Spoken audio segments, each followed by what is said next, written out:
Good morning if you are a Manchester United fan. And if you are a Newcastle United fan, you are probably used to waking up to bad news first thing in the morning during this transfer window. It has been an absolute shit show if you are a Newcastle United fan. Listen, it would appear that despite not having Champions League football, Manchester United still has that pull. If you look on the side of the screen here, you can see the Ornstein Bomber.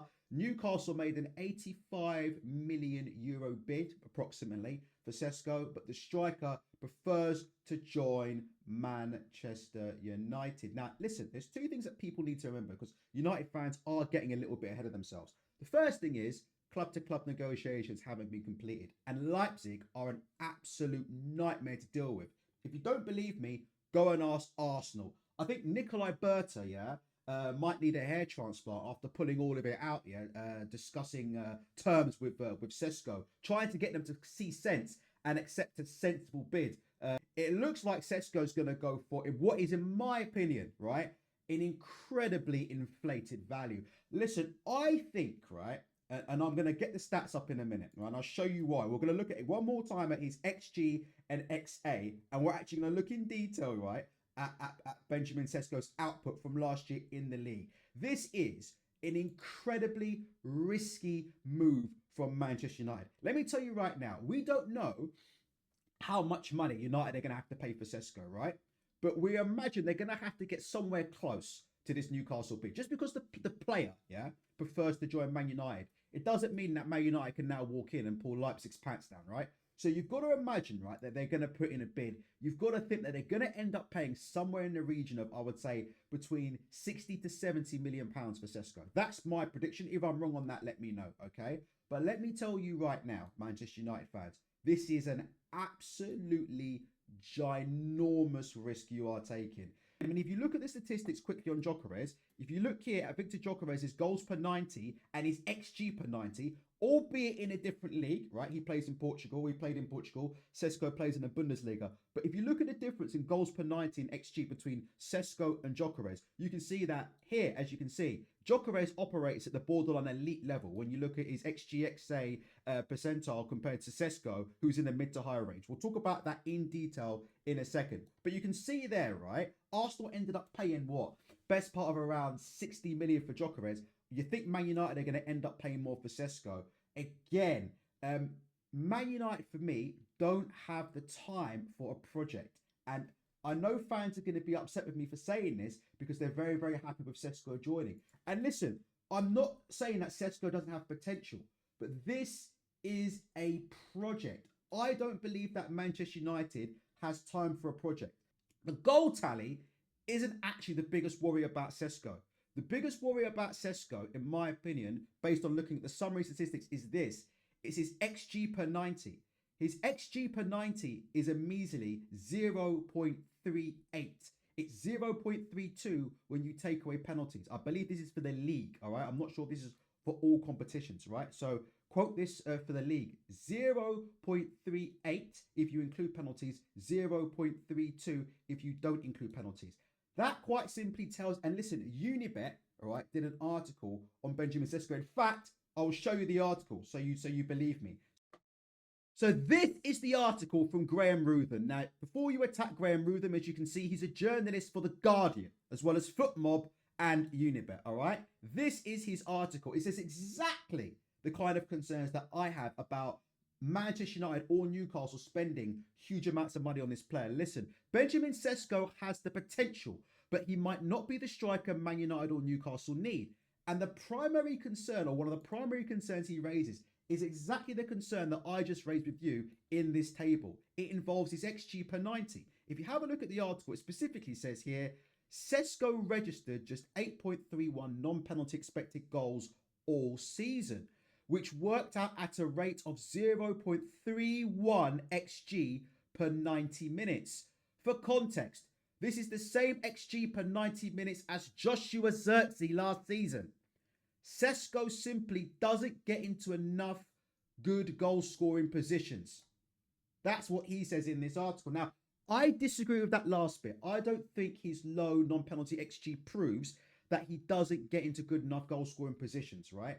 I think what that could show is that his Leipzig teammates aren't up to the job. And so, yes, I agree. When he goes to Manchester United and is around Bremo and Cunha and Bruno Fernandes and these kind of players, yes, I would expect him to get more quality looks at goal. So I definitely would expect this XG to go up, right? Benjamin Sesko is going to have to double, all right? Listen, to score a 20-goal season, right? He's going to have to double this XG. He's going to have to double it. Most strikers, if you look statistically, that score 20 league goals in a season, they have an XG of 0.60 or above, which basically means, right, for a striker to score 20 goals a season, they A, have to get a certain number of quality chances, right? They have to get a certain number or a certain metric of quality chances, which leads to goals. And also they have to play a certain number of minutes. So it's normally around, the baseline is 27 minutes, 2,700 minutes in the league.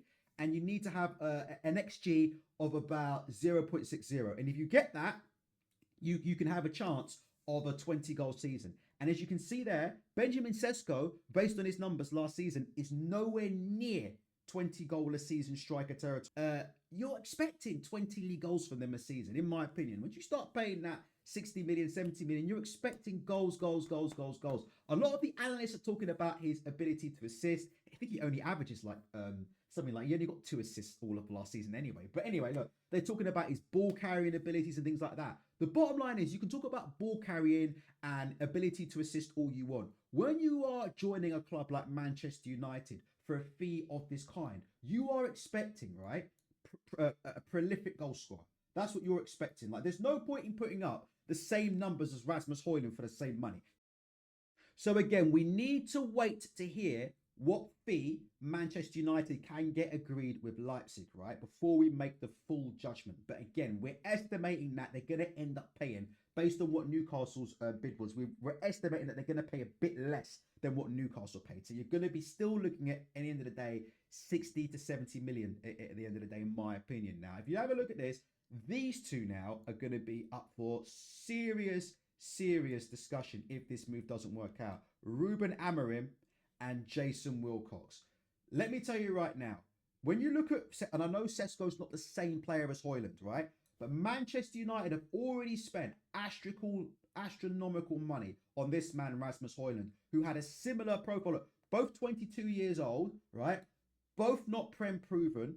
Look at this. Højlund's record before he joined Manchester United, yeah, from Atalanta, around 9 goals in 32 appearances. So Sesko scored more goals, right? But again, it's another young striker who's very, very unproven, has no history of being prolific whatsoever, and has a bag full of potential. The reality is, I'll get abused for saying it, this guy could be out of a job by Christmas. He has to hit the ground running. Trust me, if Manchester United were to lose to Arsenal, Chelsea, City, and Liverpool in their first 9 games, right?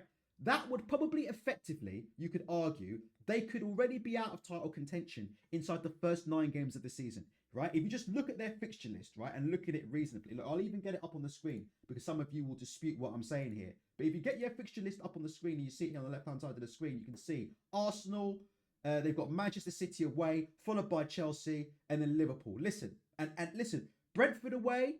In the past, Brentford away hasn't been a gimme, but, you know, like I said before, Brentford are losing their top players and they've lost Thomas Frank. But you can see here, Fulham away might not necessarily be a gimme. So United, yeah, have a very, very tough running. And again, it's not, for me, a conducive environment for a young striker of 22 years old to come in. He's going to be under huge amounts of pressure, whether you like it or not. The fans are going to want to see Sesko, right, hit the ground running. They're not going to be prepared to sit there and wait for poor performances against Arsenal. They're not going to wait for a poor performance against Man City. They're not going to wait for a poor performance against Chelsea. They're not going to accept another thrashing at Anfield. The fan base just isn't going to accept that. They're not going to stand by and watch United get tonked in these games and say, oh, well, he's 22, he's a prospect. All right, they've already seen this with Højlund. The patience of the fan base is running at an all-time low. So I'm just telling you right now, for me personally, right, I think United, and again, as this journalist agrees with me as well. So just so you know, it's not just me saying this.